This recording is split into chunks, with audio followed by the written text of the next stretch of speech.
Hello dear students, मी आपला Salman sir from अकाउंटवाला कॉमर्स अकॅडमी. आपण आजच्या व्हिडिओमध्ये बघणार आहोत ते म्हणजे सबसिडरी बुक मधला जो 2 कॉलम कॅश बुकचा आपला सेशन चालू आहे. त्या सेक्शन मधला आपण पहिले 2 प्रॉब्लेम बघितलेले 2 कॉलम कॅश बुक वर. आज आपण थर्ड प्रॉब्लेम बघणार. सर प्रॅक्टिकल सेशन मध्ये ओनली 3 प्रॉब्लेम्स इथं कव्हर केले त्यांनी. ते तिन्ही प्रॉब्लेम आपण आपल्या या सिरीज मध्ये कव्हर करणार. ओके. आणि जर तुम्हाला वाटत असेल तर सॉल्व प्रॉब्लेम मधले सुद्धा काही प्रॉब्लेम म्हणजे 2 बेसिक होते, 2 थोडे ऍडव्हान्स लेवलचे आहेत. जर तुमची डिमांड तशी असेल तर ते सुद्धा मी सॉल्व करून त्याचे सुद्धा वेगळे व्हिडिओ अपलोड करू शकतो. ओके. तर चला आपण सुरुवात करूया. सर क्वेश्चन नंबर 3 आहे. पेज नंबर 173 173 नंबरच्या पेजवर तुमच्या जर बघितला 11th अकाउंटन्सीच्या तर तुम्हाला हा प्रॉब्लेम दिसेल. Record the following transactions in the books of messrs Kamal traders. Okay. Sir Kamal ट्रेडर्सच्या बुक मध्ये आपल्याला बनवायचं आहे. चला आपण रेग्युलर ती प्रॅक्टिस जी चालू केली होती ती करून बघूया एकदा सर, की एक्झॅक्ट मध्ये करायचं काय असते. Okay. Sir 2 column cash book बनवायचंय in the books of Kamal. Sir काय काय बघा इथं. तर एक तर आपल्याला कॅश बॅलन्स दिलेला आहे 2000. ओके. सर कॅश बॅलन्स 2000 आहे. देन बँक बॅलन्स 8000 आहे. कोणता आहे, डेबिट आहे क्रेडिट आहे काहीच सांगितलं नाही. याचा अर्थ सर तो डेबिट आहे. म्हणजे तो जाणार कुठं मित्रांनो, तर तो जाणार आहे रिसीट मध्ये. जो कॅशचा बॅलन्स आहे तो कॅश कॉलम मध्ये जाईल, जो बँकचा बॅलन्स आहे तो बँक कॉलम मध्ये जाईल. तुम्हाला क्वेश्चन पेपर मध्ये असं आयडेंटिफाय करणे गरजेचं आहे, कारण प्रॉब्लेम लिहिताना काही प्रॉब्लेम जास्त डिफिकल्टी येणार नाही. सर कॅश सेल्स सेल केलेला आहे म्हणजे पैसा येणार. सर पैसा येणार म्हणजे रिसीट आहे. कोणत्या कॉलम मध्ये जाणार, कॅश कॉलम मध्ये जाणार. डन.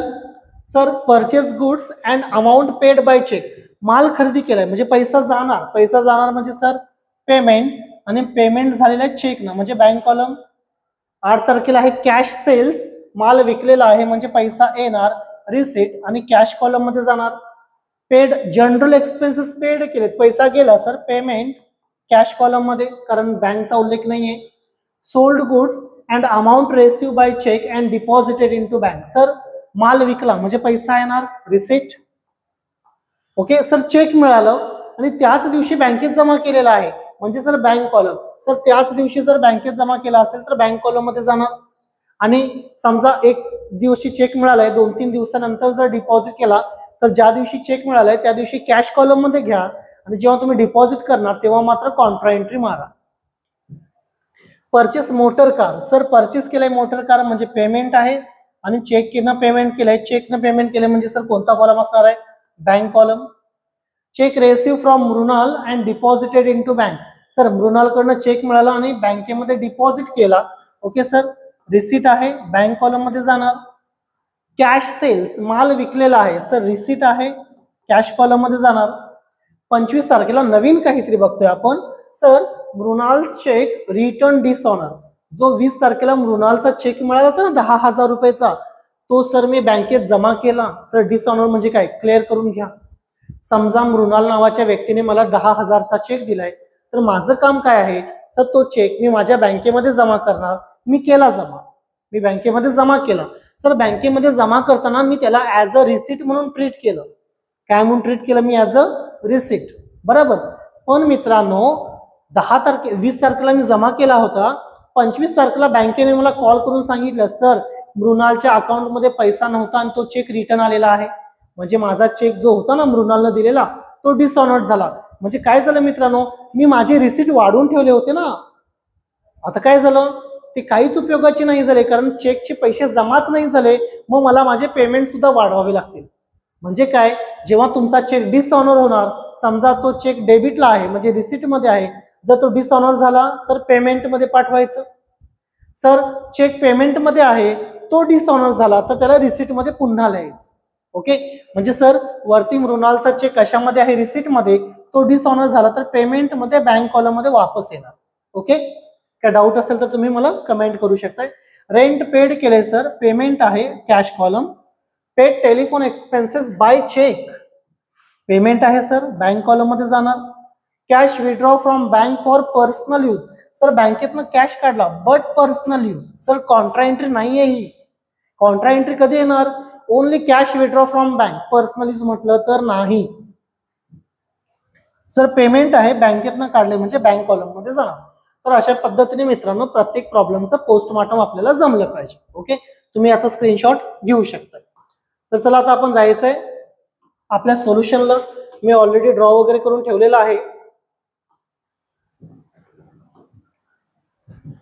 पेज नंबर 173 वरचा क्वेश्चन आहे, 2 column cash book. Yes sir, आपल्याला डेट दिलेली आहे जुलै 2018. डेटच्या कॉलम मध्ये जातो मी आणि इथे लिहितो 2018 जुलै. सेम इथं सुद्धा डेटच्या कॉलम मध्ये 2018 जुलै. Done sir. यस. काय सांगतात मित्रांनो, कॅश बॅलन्स जो आहे ना तो 2000 आहे आणि बँक बॅलन्स जो आहे तो 8000 आहे. कोणता आहे नाही सांगितलं. Date first, to balance brought down. To balance brought down.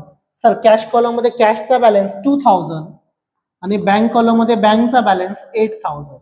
Yes sir. Yes. Done. Opening balances पाठवले. 3 तारखेला कॅश सेल झालंय. सर कॅश विदाउट नॅरेशन बघूया आपण. हे कॅश सेल झालेला आहे याचा अर्थ सर रिसीट आहेत. रिझन आहे to sales account. To sales account. कोणता कॉलम सर? कॅश सेल्स आहे म्हणजे कॅश कॉलम मध्ये 2300. सर नॅरेशन कधी घ्यायचं आम्ही?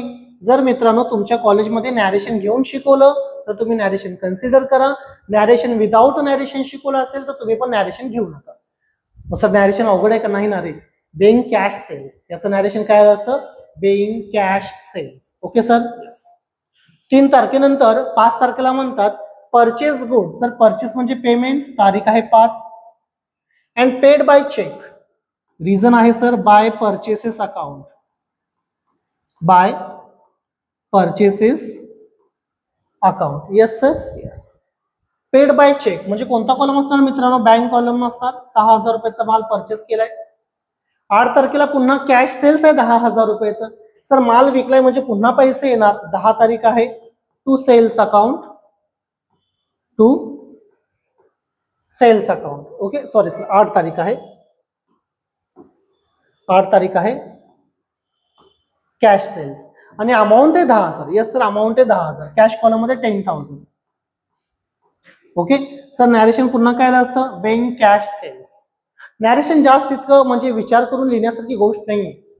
सर 12 तारखेला सांगतात paid general expenses 700. Okay sir payment आहे 12 तारखेला general expenses by general expenses account.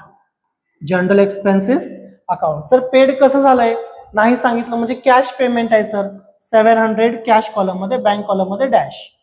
Okay then 15 तारीख आहे. काय म्हणतात 15 तारखेला? Sold goods and amount receive by cheque and deposited into bank. Sir माल विकलेला आहे, चेक मिळाला आणि तो बँकेमध्ये जमा केला. त्याच दिवशी सगळं घडलंय मित्रांनो. म्हणजे बँक कॉलम मध्ये जाणार. माल विकलाय म्हणजे रिसीट आहेत 15 तारखेला. टू सेल्स अकाउंट पुन्हा एकदा टू सेल्स अकाउंट. अमाऊंट मात्र कुठं जाणार होता? तर बँक कॉलम मध्ये जाणार सर 20,000 रुपये. कॅश कॉलम मध्ये डॅश, बँक कॉलम मध्ये 20,000. ओके नॅरेशन काय लिहिलं असतं सर आम्ही इथं? तर being cash sales and amount receive by cheque. Amount receive by cheque. Okay yes. 15 नंतर 18 तारखेला म्हणतात purchase motor car and paid by cheque. Sir motor car purchase केलेली आहे. तारीख आहे 18 म्हणजे पैसे जाणार पेमेंट साइडला by motor car account. By motor car account आणि पेमेंट सर चेक न झालंय म्हणजे बँक कॉलम मध्ये येणार ऑब्विसली 15,000. बँक कॉलम मध्ये 15,000. ओके सर नॅरेशन काय लिहिलं असतं आम्ही इथं? Being purchase motor car and payment made by cheque. Done. Sir 18 नंतर 20 तारीख आहे. Cheque receive from Mrunal deposited into bank. Sir Mrunal कडून मला चेक मिळाला, बँकेमध्ये मी डिपॉझिट पण केला. त्याच दिवशी केलाय सर. त्याच दिवशी केलाय सर. रिसीट आहेत. तारीख आहे 20. कुणाकडनं मिळालंय sir? Mrinal. To Mrinal account. To Mrinal account. कितीचा चेक मिळाला सर मृणालकडनं मला? 10,000. कुठल्या कॉलम मध्ये? बँक कॉलम मध्ये, बिकॉज त्याच दिवशी डिपॉझिट केला. सर नॅरेशन काय आलं असतं? तर being cheque receive from Mrunal and deposited into bank. बँकेत डिपॉझिट केला सर. यस. ओके 22 तारखेला पुन्हा कॅश सेल्स आहे. सर माल विकलेला आहे, पैसा आलेला आहे. पैसा आलाय म्हणजे पुन्हा रिसीट. रिझन आहे to sales account. To sales account. Sir किती रुपयाचा माल विकलाय? 7000. कॅश कॉलम मध्ये 7000 येतील, बँक कॉलम मध्ये डॅश. सर नॅरेशन काय दिलं असतं आपण? तर being cash sales, being cash sales. Okay. 25 तारीख. सर काय घडतं बघा 25 तारखेला? Mrunal cheque return dishonour. Sir मी मृणालचा चेक बँकेत जमा केला, इथे दिसतंय बघा 20 तारखेला. काय झालं सर? तर 25 तारखेला तो चेक रिटर्न आला. सर जेव्हा जेव्हा चेक डिसऑनर होणार लिहून घ्या, इथं फिट करा. समजा चेक आहे रिसिट मध्ये, तो डिसऑनर झाला तर सेकंड इफेक्ट घ्यायचं पेमेंट मध्ये. सर तुमचा चेक ऑलरेडी पेमेंट मध्ये आहे, जर तो डिसऑनर झाला तर सेकंड इफेक्ट घ्यायचा त्याचा रिसिट मध्ये. डन. मृणालचा चेक कुठे आहे सर? इथं आहे रिसिट मध्ये. डिसऑनर झालाय याचा अर्थ 25 तारखेला इथं यायचं आणि म्हणायचं by Mrinal account, by Mrinal account. कारण सर मृणालचा चेक डिसऑनर्ड झालेला आहे. किती रुपयाचा नाही सांगितलं, मग सर इथं मृणालचा चेक कितीचा आहे बघा? 10,000. म्हणजे इथं सुद्धा किती रुपये येणार? 10,000. Okay sir. येस. त्यानंतर रेंट पेड केलेला आहे 28 तारखेला. कुणी केले? ओके सर याचं नॅरेशन काय लिहिलं असतं आपण? Being Mrinal's cheque dishonoured, being Mrinal's cheque dishonoured.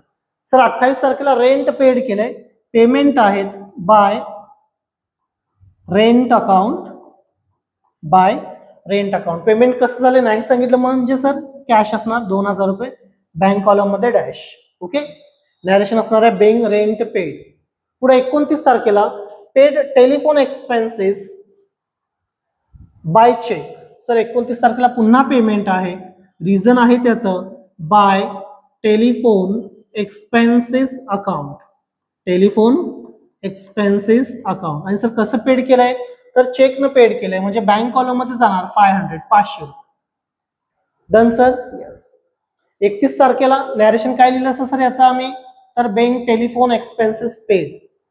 31 तारखेला काय घडतंय मित्रांनो? कॅश विड्रॉ केलाय, कॅश बँकेतनं काढला for personal use, office use साठी काढला असता तर मित्रांनो कॉन्ट्रा एंट्री आली असती. फॉर पर्सनल यूज आहे म्हणजे कॉन्ट्रा एंट्री नाही येणार, मग याला आपण म्हणतोय by drawings account, by drawings account. Okay sir. किती रुपये सर? बँकेतनं काढलंय म्हणजे 2000 रुपये तुमच्या बँक कॉलम मध्ये जाणार, कॅश कॉलम मध्ये काहीही येणार नाही. सर याला नॅरेशन काय आलं असतं? तर याला नॅरेशन आलं असतं being cash withdrawn from bank for personal use, for personal use. Okay. तर अशा पद्धतीने मित्रांनो जो दिलेला प्रॉब्लेम होता शेवटचा, कारण 3च प्रॉब्लेम आहेत, 2 प्रॉब्लेम पण ऑलरेडी सॉल्व्ह केलेत, हा शेवटचा प्रॉब्लेम आहे. कोणत्या सेक्शन मधला? तर 2 कॉलम कॅश बुकचा. ओके. याच्या पुढे मी पुन्हा 2 प्रॉब्लेम वर बनवणार व्हिडिओ, पण ते सॉल्व्ह सेक्शन मधले असतील. आणि मित्रांनो व्हिडिओ पूर्ण बघत चला, तोपर्यंत तुम्हाला ते कन्सेप्ट क्लिअर नाही होणार. चला आधी आपण क्लोज करूया कॅशला. जर रिसीट साईजचा विचार केला 2 आणि 2 4000, 4 आणि 10 14, 14 आणि 7 21,300 आहेत. इकडं काहीच नाही म्हणजे टोटल जास्त आहे 21,300. डेबिट साईडची सेम इथं पण लिहिलं 21,300. इथं गॅप येणार सर, किती गॅप असणार तो? तर पेमेंट साईडला आहे 2,700 रुपये. किती आहेत पेमेंट साईडला? 2,700. Okay sir. 21,300 मधून 2,700 आपल्याला काय करावं लागतील? मायनस. ओके. 21,000 मधून 2,000 गेले, 19,300. 19,300 मधून 700 गेले, 18,600. I think 18,600. ओके. पुन्हा एकदा आपण चेक करू शकतोय. 18,600, 20,600, 21,300. बरोबर सर. 18,600चा गॅप आला, तरी पण एकदा तुम्ही क्रॉस चेक करा, आज मी कॅल्सी नाही वापरत इथं. त्यानंतर सर बँक कॉलमचा विचार केला तर 20 आणि 10 30, 30 आणि 8 38,000 इथं आहेत. इथं कमी दिसत आहेत थोडे. ओके. 38,000 रुपये, 38,000. डेबिट साईडची टोटल जास्त आहे सर, 38, 38,000. म्हणजे इथं गॅप येणार. किती गॅप असणार सर तो? तर पहिल्या पेजवर आहे इथं 15 आणि 10 25, 25 आणि 6 31, 31 आणि हे 2 33,000, 33,500, 33,500. ओके. म्हणजे इथं गॅप असणार आहे 4,500 रुपये. हा काय असणार सर? Closing balance. मंथ कोणता आहे? जुलै, म्हणजे जुलैचे शेवटचा दिवस आहे 31. By balance carried down, by balance carried down. Okay. आणि सर तुम्हाला ऑगस्टला तो ट्रान्सफर करावा लागेल. ऑगस्टच्या 1 तारखेला to balance brought down. Cash balance आहे 18,600 आणि बँकचा बॅलन्स आहे 4,500. तर अशा पद्धतीने मित्रांनो हा जो शेवटचा क्वेश्चन दिला होता 3rd नंबरचा 2 कॉलम कॅश बुकचा तो आपण इकडे सॉल्व्ह करण्याचा प्रयत्न केलेला आहे. ओके. तुम्ही याचे स्क्रीनशॉट वगैरे घेऊ शकताय आणि तुमच्या नोटबुक मध्ये मेन्शन करू शकता. डन. हा फर्स्ट पेज होता. जर तुम्हाला वाटलं की सर आम्ही विथ नॅरेशन घेणार तर विथ नॅरेशन घ्या, वाटलं विदाऊट नॅरेशन घेणार तर विदाऊट नॅरेशन घ्या, काही प्रॉब्लेम नाही याच्यामध्ये. ओके. व्हिडिओ आवडला असेल तर नक्की लाईक करा, कमेंट्स करा आणि तुमच्या फ्रेंड्सना नक्की शेअर करा. धन्यवाद.